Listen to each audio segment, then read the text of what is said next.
Prince Charles, at one time the most sought-after bachelor in the world. Quite a lot of young ladies thought they might fancy themselves as queen. He certainly made the most of his playboy image. Here was the action man prince, and here were a list of very glamorous young women in his company.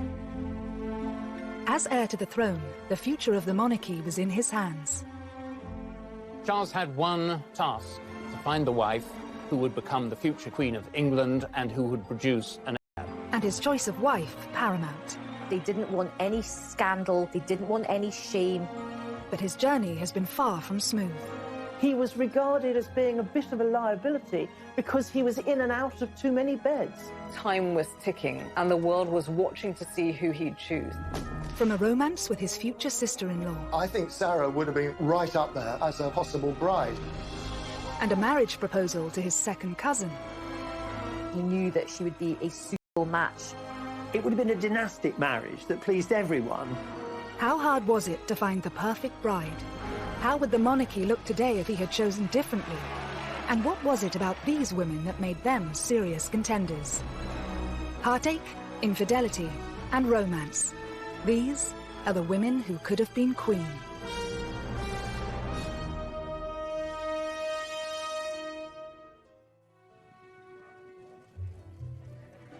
Prince Charles is now the paragon of wedded bliss after tying the knot with second wife Camilla, the Duchess of Cornwall, in 2005. Charles and Camilla's relationship today is serious, committed, stable, and a loving partnership. I think he was always in love with Camilla. He needed her companionship in his life, and he wasn't happy until he had it. Whilst the title Camilla will take is still a cause for debate, one thing is for sure. When Charles finally accedes to the throne, she will be by his side. But Charles's search to find his future queen has been far from easy. Before marrying his first wife, Lady Diana Spencer, the prince spent over a decade hunting for the right woman. Prince Charles found it very easy to find girlfriends to have fun with. He found it very difficult to find a young lady who he could actually marry. Charles set himself a deadline at age 30 to marry. He always knew he would be under immense pressure to choose the perfect bride. In a 1969 interview, he spoke passionately about the challenges of finding her. In my position, you're going to marry somebody who perhaps one day is going to become queen. And you've got to choose somebody very carefully, I think, who could fulfill this particular role. Because people like you, perhaps, would expect quite a lot from him, almost from childhood, that the chief task of his life was to carry on the dynasty successfully. So he had to get the right woman. There were strict criteria that any potential bride would have to meet. You needed to be aristocratic, able to gain the approval of the Queen herself, not a Catholic, not divorced, and an actual virgin. It was an absolute necessity that Charles should marry someone who had not had any other relationships with men. The phrase was she had to be Virgo intacta. These requirements were being placed on Charles in the 70s, in the age of the sexual revolution. I think it's probably right to say that in Charles's social circle, virgins were about as rare as mermaids. Charged with an almost impossible task, Charles's search was also set to play out under the watchful eye of the world's media. All he needed to do was walk across a polo lawn with a woman, and suddenly she was named in the press as his current girlfriend, future wife, future queen. Whilst dozens of women hit the headlines, who were the most notable to win Charles's affections, and which of them were closest to becoming queen consort? Rumoured first love Lucia Santa Cruz was introduced to the shy 20-year-old prince at Cambridge University by former politician and the master of Trinity College, R.A. Butler. Lucia was working for Rab Butler, helping him with his memoirs and his research. She was the daughter of the Chilean ambassador. I think Lucia was someone to whom anyone would be attracted. You know, beautiful brunette, I think quite petite, but an absolute, a brain. She was about 5 years older than Charles. She was very worldly. She spoke several languages. She had her own life. And according to everyone, Charles was immediately smitten. With this amazing young woman, Charles was said to have embarked on his very first love affair.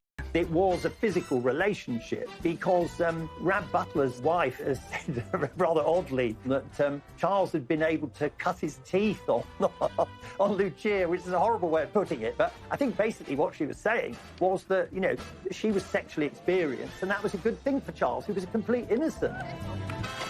He was younger than his age, and this was true in a sexual sense as well. He'd had no early experience with women. I think his eyes opened to the great possibilities that there were out there. Whilst Lucia is regarded by many as Prince Charles' first serious girlfriend, was she ever a contender for Queen? Lucia could never have been a serious contender for marriage with Charles. I mean, Charles was simply too young, and I, doubt she'd have been interested. But of course, She was Catholic. As heir to the throne and the future head of the Church of England, he could not marry a Roman Catholic. So Lucia was never going to be in the running because of that. As future king, Charles would have to favour duty over passion. It's said that Lucia still remains good friends with Charles to this day, and it's widely reported that she even played matchmaker for his next serious relationship with Camilla Shand, one that would ultimately change the course of his life. she was living in the same block of flats as Camilla and said to Charles, you have to meet this girl. She's, almost the perfect person for you. Camilla was everything that Lucia was, and more, because she was English, she knew the royal family, she moved in the same circles, and she had the same strength, the same motherly qualities that Lucia had, but she had them, to an even greater extent. She's quite bold, quite racy sense of humour. She's not shy at all. If you're Prince Charles, who's a bit more sort of introverted, Camilla's qualities are extremely alluring. Plus, she's tough, and I think he likes strong women. Camilla's family history also featured a scandalous royal love affair that she was said to have enjoyed telling Charles about when they first met. She said, my great-grandmother was mistress to your great-great-grandfather, Edward VII. So how about it? Meaning, why don't we do the same thing? You can easily imagine Camilla saying that and meaning it with a laugh. Camilla completely took over him, physically, mentally, emotionally. I think there's no question that Charles's love for Camilla was greater than her for him. Her heart, I think, at that stage was really given to Andrew Parker Bowles. She was always more attracted to Andrew. Andrew was much sexier because he didn't have this slightly sort of vulnerable, weak, timid character that Charles had. But in the summer of 1972, whilst Andrew Parker Bowles was away for 6 months of army service, Charles and Camilla enjoyed a romance. She knew that Andrew Parker Bowles had been serially unfaithful to her and had carried on with all sorts of other women, including many of her own friends. And this was a bit of payback on Camilla's part. And boy, what a person to pay back your erring boyfriend with, and the heir to the throne. Despite his depth of feeling, Charles didn't propose to Camilla at this time. But would she have been a suitable contender for future Queen Consort had he followed his heart? Never mind the questions of Charles's age and Camilla's affection for Andrew Parker Bowles. There was one other huge problem. Camilla, who'd been around on the dating scene for several years, might just have been a little too racy for royal taste at that time. Camilla's great as a family. In late 1972, Charles and Camilla's short-lived relationship was placed on hold when the prince's naval obligations led to a tour of duty in the Caribbean. But Charles was to be left heartbroken by Camilla's next move. A week before Andrew and Camilla married, Charles begged her to call it off, but it was too late.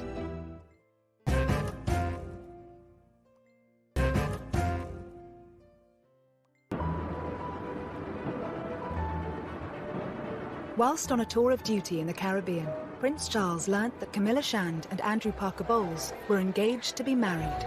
Charles was devastated, desperately upset.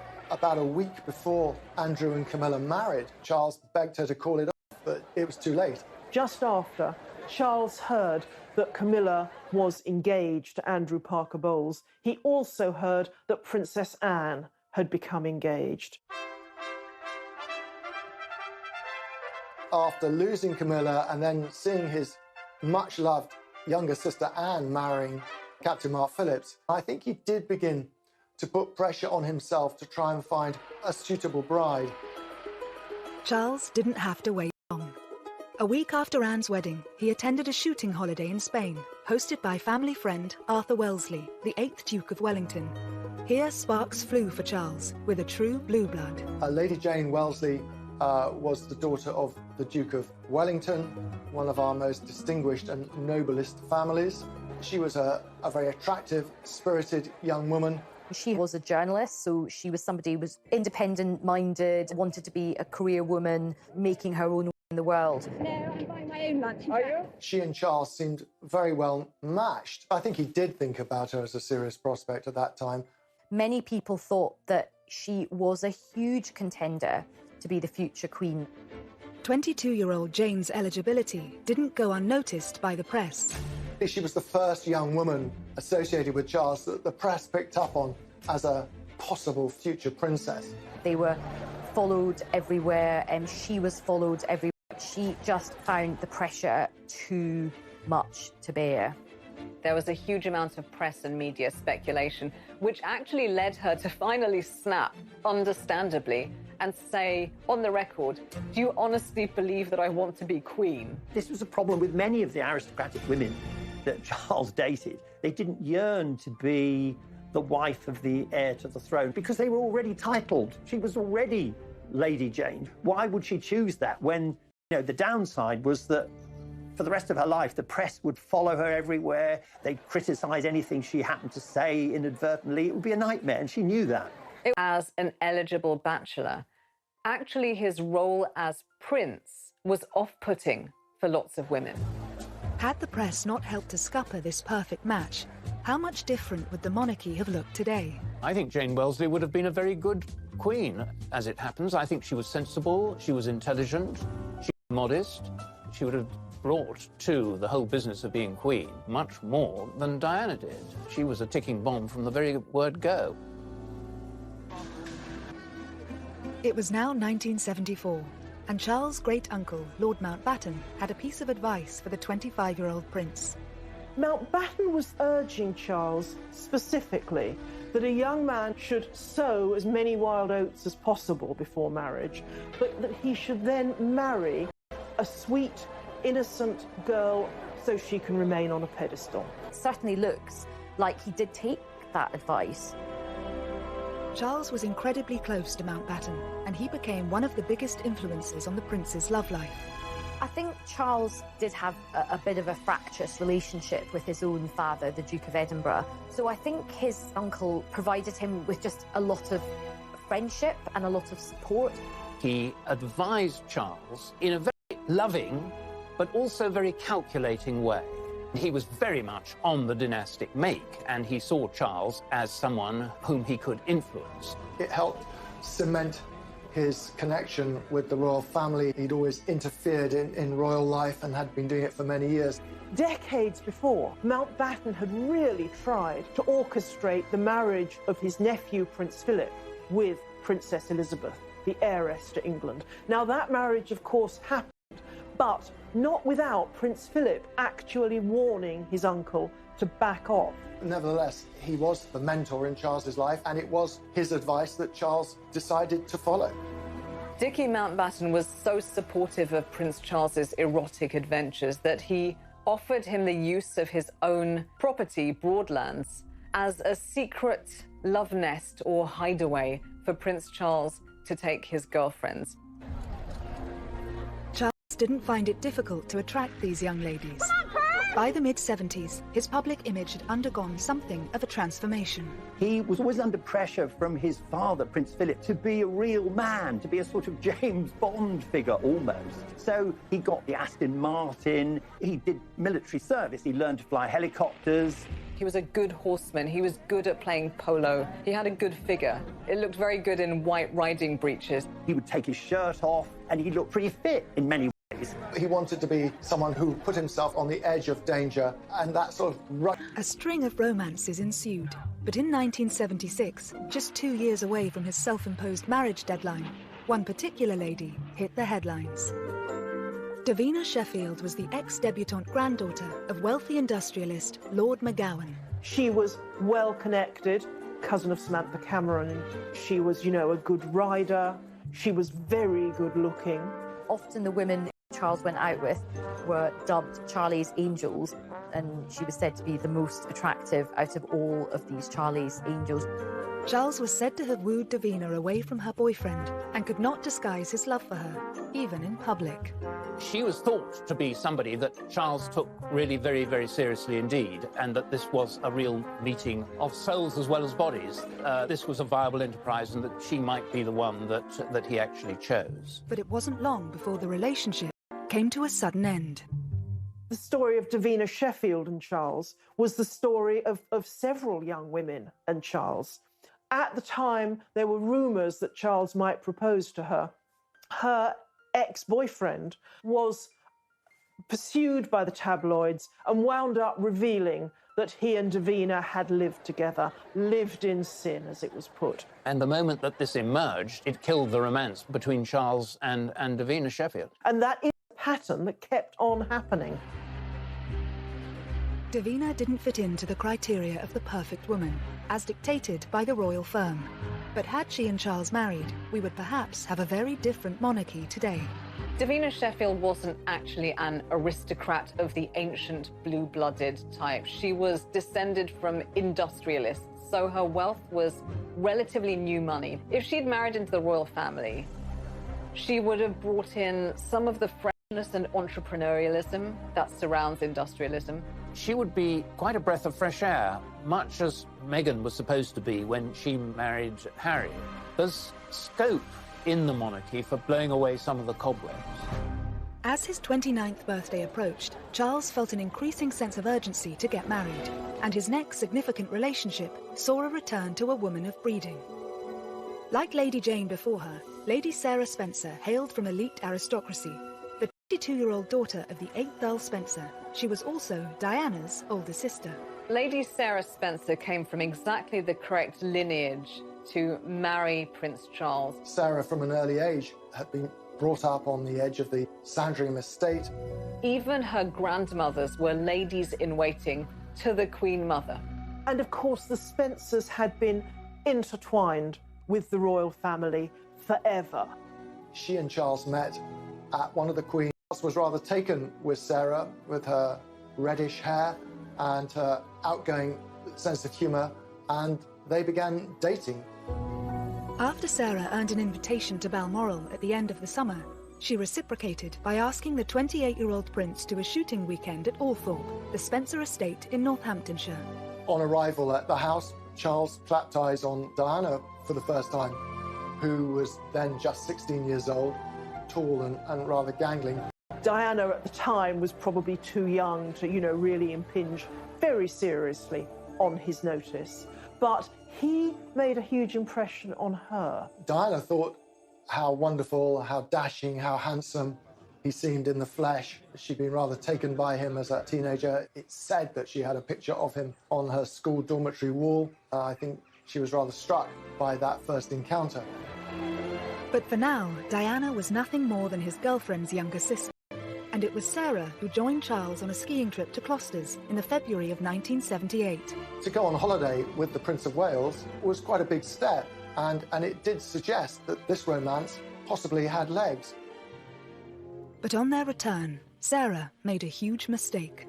In Closters, she became close to some British journalists. Back in England, at lunch with them, she had a far too frank conversation. She was being needled and quizzed about her romantic expectations and her past, and she blurted out that she'd had thousands of boyfriends and that when it came to marriage, she wouldn't marry someone she didn't love, were he the dustman or the King of England. She then realised what she'd done and phoned Charles to confess. He said, "You've done a very stupid thing." And that was that.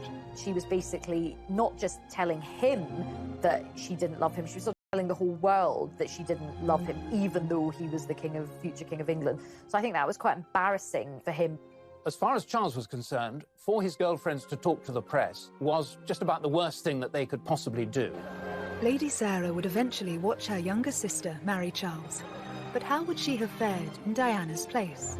I think she'd have been a much better match for Charles, because Charles needed someone who's a bit stronger than Diana, and Sarah was that person. I like her honesty and her toughness. I wish that some of that boldness had transferred to Diana. Instead, Lady Sarah was happy to take the credit for Charles and Diana's union, calling herself Cupid. But it would be another 3 years before their relationship would begin. In the meantime, Charles would propose to 2 other women.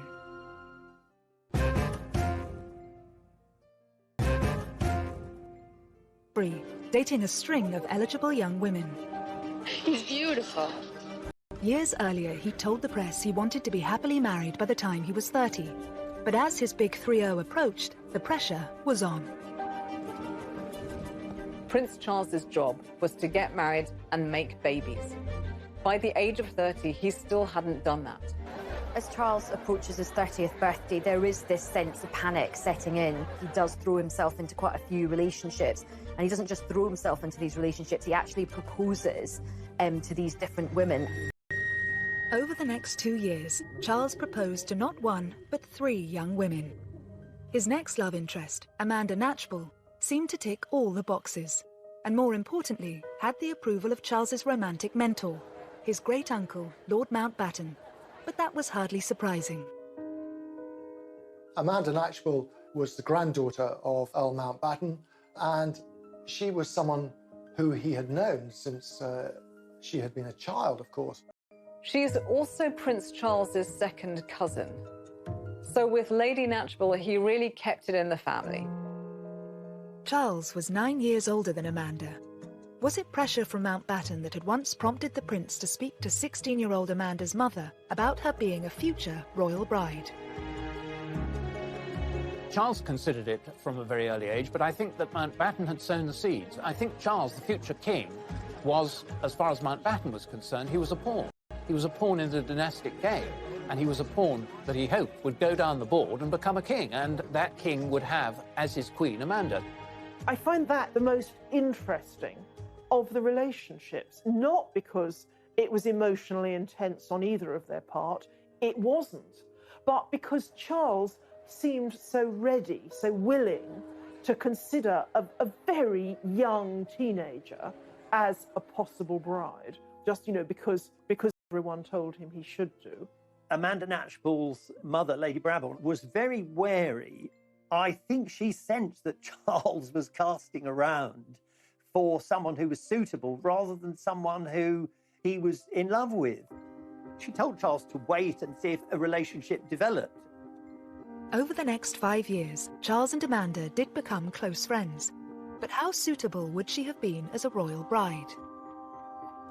Amanda Knatchbull was descended from Queen Victoria. She was supremely aristocratic. She was virtually part of the family already. She knew the ropes. So from many points of view, she was absolutely ideal. I think he was very fond of her, and obviously they had a mutual closeness to Lord Mountbatten. He knew that they didn't fall in love at first sight. They weren't having sexy romps. This would be an old-school merger, not a love marriage. In 1979, Charles did propose to 21-year-old Amanda. But despite pressure from Lord Mountbatten, it appears Amanda wasn't interested in becoming a royal bride. He did propose, and she was quite firm, and she didn't say, "Oh, thank you, how wonderful, I need time to think about it." She actually turned him down on the spot, but she did it with great elegance, and it left no bad feelings. Amanda Knatchbull turned Charles down because I think she just couldn't bear the thought of the exposure to the pressures of monarchy. She doesn't see herself as a future queen. As far as Charles was concerned, he was disappointed, but perhaps not that disappointed, because I don't think that the chemistry was really ever there as far as he was concerned. He was being a dutiful nephew as opposed to an ardent lover. Despite her aristocratic pedigree, Amanda went on to have a successful career as a social worker and advocate for affordable housing. But had she accepted Charles's proposal, how different would the monarchy look? She would have been politicized, socially clued up, a reforming queen. She wouldn't have just traveled around wearing a tiara and amazing clothes. After Lady Amanda's rejection, it seems Charles didn't hang around, because shortly afterwards he was seeing another heiress, Anna Wallis. She was the next in line, not to the throne, but the next in line to Prince Charles's bedroom. Interestingly, if you look at pictures, she looks, as someone once put it, like a more dangerous version of Lady Di. Well, it appears to be a full-on passionate romance. I would say they had a very hands-on relationship. Charles and Anna are said to have connected through a mutual love of country sports. But on paper, was Anna a strong contender for the role of royal bride? Anna Wallis was the daughter of a Scottish landowner. So in one sense, she looked really quite suitable. She was horse mad, hunting mad. She was known as Whiplash Wallis, apparently, partly for her temper, her quick temper. She always rode higher and faster and longer than people on the hunt. Charles was very much taken with her for a brief while. The royal family don't tend to like women who have particularly strong personalities, so she might not have actually been a very good fit in the long term. In early 1980, Charles is said to have proposed to Whiplash Wallis. However, it's rumoured that Anna turned him down because his old flame was back on the scene, Camilla Parker Bowles. Marry Anna Wallis, or perhaps he was just pretty desperate, full stop, because he proposed to her twice. The thing is, it was obvious by this stage that Charles was in love with Camilla. Anna Wallis was the first of Charles's girlfriends to, as it were, have Camilla really shoved in her face. The Royal Opera House, Covent Garden tonight. The formal climax of the Queen Mother's birthday with applause from 20 members of the royal family, dozens of peers... But it was at the Queen Mother's 80th birthday party, where both women had been invited, that the relationship turned sour. She was like a wallflower. He just ignored her the whole evening. And who did he ignore her for? He ignored her for Camilla. Charles and Camilla seem to have reignited their relationship at red heat, basically, and they weren't that discreet about it. Anna was furious, and she said to Charles, "How dare you? I've never been so badly treated in my life. You've left me on my own, and now you can jolly well go on your own without me." And that was the end of the relationship. And Anna was dispatched with a crack of the whip lash. After Anna's proposal was rejected, was it to be third time lucky for the Prince of Wales? In 1980, Charles was still grieving the loss of his mentor, Lord Mountbatten, who had been killed the previous year in an IRA bombing. He was staying at a friend's country house when he started chatting to a fellow guest, a 19-year-old Lady Diana Spencer, the younger sister of his ex-girlfriend Sarah. She famously spoke about how sad he'd looked at Mountbatten's funeral the previous autumn and how she'd been struck by it watching it on television. And I think it was that which struck a chord with Prince Charles. Diana seems very early to have considered herself as a suitable bride for Charles. She's quoted as once having said that, you know, she kept herself tidy on purpose.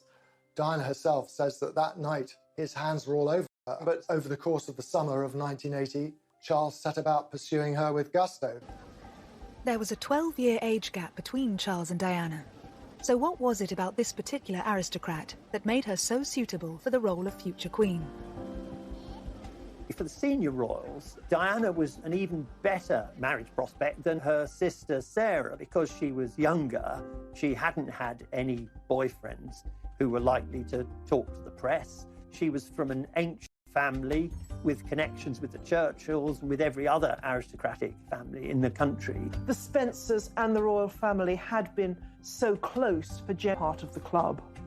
I think the palace and the courtiers thought, she's not going to be any trouble. Oh, the irony. Once the press realised Charles was dating Lady Diana, they didn't leave her alone. Was it this, and pressure from his own family to marry, that prompted him to propose to Diana, reportedly after less than 15 dates? Is there any possibility of any announcements of your marriage in the near future? Can you tell me? Can you tell me if there's any possibility? I'm not going to say anything, please. September 1980, they'd known each other no more than 6 weeks. They hadn't really seen a lot of each other. But the newspapers were already writing about her as, this is the woman Prince of Wales will marry. As soon as the press and the media realized that they were seeing each other, they never left Diana alone. So there was this incredible pressure cooker atmosphere to the thing. All of the eyes of the world were on them. The amount of time they actually spent together from choice as two people getting to know each other and wanting to spend their lives together was absolutely minimal. Warning signs were there to see. On February the 24th, 1981, the Prince of Wales and Lady Diana Spencer officially announced their engagement. But 4 decades on, it's remembered for all the wrong reasons. And I suppose in love. Of course. Whatever in love means. I mean, that means no, by the way. It was such a badly phrased answer, and definitely at the wrong time. And it's sort of come back to haunt him, and it came back to haunt the pair of them for years and years. He was just trying to be clever. And of course, when you're trying to be clever to that extent, you turn out to be extremely stupid. And that's what he was. But if Charles was in love with anyone, was it with Camilla Parker Bowles? Whether or not he was still seeing Camilla romantically at this stage, it's clear that Diana saw her as a threat. All through the engagement, Camilla was a very powerful presence. It's only that Diana was a bit of an innocent that meant she didn't do anything about it. She suspected that Charles was still in love with Camilla, and there are all sorts of straws in the wind. Telephone calls, cufflinks with joined C's, Charles and Camilla, which aroused her suspicions. So from the very start, she felt deeply insecure. Famously, you know, her sisters said to her, "You can't back out now, your face is on the tea towels." There is that sense of this huge public pressure, be letting down a whole nation if they backed out. But the nation did get their fairy tale wedding on July 29, 1981, when at the age of 32, the Prince of Wales married his 20-year-old virgin bride. I pronounce that they be man and wife together, in the name of the Father, and of the Son, and of the Holy Ghost. Amen. Here was the dashing, handsome heir to the throne marrying a beautiful, blushing bride with impeccable pedigree. It was fairy tale-like. But behind the scenes, the reality was less satisfactory, and Charles himself was already beginning to have terrible doubts. She was beginning to be eaten up by jealousy of Camilla.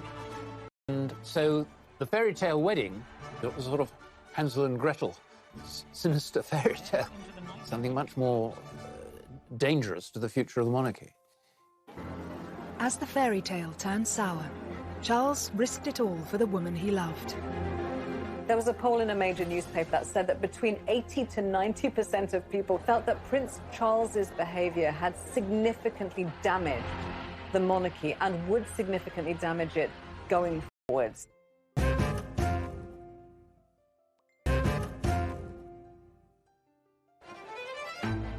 At the start of the 1980s, as far as the world was concerned, Prince Charles had got his fairy tale princess, his happy ever after. How are you enjoying married life? Highly recommend. And when William and then Harry came along, their happiness seemed complete. However, shortly after Harry's birth, Charles and Diana's marriage began to crumble. At this stage, had an old friend already been lined up to pick up the pieces? He reached out to Camilla again as a source of comfort, and Camilla stepped in as a friend initially, for sure, to start with, to bolster his confidence. But at some stage, you know, they became intimate again. Charles probably thought at that stage, well, lots of kings have had mistresses, I shall have a mistress, and that's what Camilla will be, and that will be very happy, and Di will have to take it. But of course she wouldn't take it. Over the next few years, as Charles and Diana grew more distant, he and Camilla became closer. But it wasn't until 1992 that the royal couple announced their separation, with more and more damaging details about their personal lives hitting the headlines, including the infamous Camilla Gate tape. It was transcript of an alleged conversation between the Prince of Wales and Camilla Parker Bowles. As the reputation of the monarchy took a battering, it was clear most of the country was Team Di, and Charles and his mistress were vilified. The public were absolutely furious as the marriage of Charles and Diana broke down, and they began to wash their dirty linen in public because people felt, and quite understandably, that Charles was in the wrong. There was a poll in a major newspaper at the time that said that between 80 to 90% of people who'd been consulted felt that Prince Charles's behaviour had significantly damaged the monarchy and would significantly damage it going forwards. But it was clear that Charles was not prepared to give up Camilla. However, in 1997, a tragedy struck that shocked the world and shook the foundations of the monarchy. We have reports in Paris that Diana, Princess of Wales, has been killed in a car accident. Following the fallout from Diana's death, would it now prove impossible for Camilla ever to take her place by Charles's side? At one stage, after Diana died, Camilla didn't leave her house because she was so unpopular. She thought she'd be hissed and stoned and booed. They kept their heads down, but they kept faith with each other. Their relationship continued, and I think quite a lot of people eventually just thought, you know what, they clearly love each other. They're soulmates. There was a concerted effort, a very, very strong PR effort to rehabilitate Camilla. And I think the change occurred, you know, it occurred over the years. In 1999, 2 years after Diana's death, Charles and Camilla made their first public appearance together. They're telling the world we're a couple, and you better accept it. Despite going public as a couple, why did Charles wait another 6 years before marrying the woman he'd loved for more than 3 decades? He was basically marrying his dead wife's nemesis, so I can understand why he was probably cautious about it, but I think they handled it very skillfully and very sensitively, and so when they were ready to get married, the public were not just okay about it, the public actually were very warm towards the couple. What changed, of course, was his parents' intervention. They had been none too keen on Camilla for a long time, but there was a pressing argument that the Prince of Wales should have a wife because Charles could come to the throne with a mistress but no wife, and it would be quite difficult for him. Ceremony. As head of the Church of England, the Queen did not attend. But she and hundreds of other guests were at the blessing afterwards, held at St George's Chapel, Windsor. What was nice about it was the contrast between Prince Charles at his first wedding, which was something out of a sort of Disney movie with his Disney princess. This was so different. They looked really happy. They just looked like they belonged together. He'd finally got a ring on her finger and she was finally his wife. And it did feel like the whole country had come to the end of this most epic of romantic journeys. As far as Charles is concerned, Camilla is his perfect partner. But on paper, the divorcee Duchess is far from the perfect royal bride. So what will she bring to the monarchy? It's interesting because the question of a Queen Camilla would once have seemed utterly outrageous. But behind the scenes, it is said that Charles, understandably, wants his wife to be queen. It is perfectly apparent that Charles is at once happier and more stable, more forthcoming with her by his side. Camilla now, I think, is probably as close as you can get to being the perfect consort and perfect royal wife, because she will never complain. She's very measured.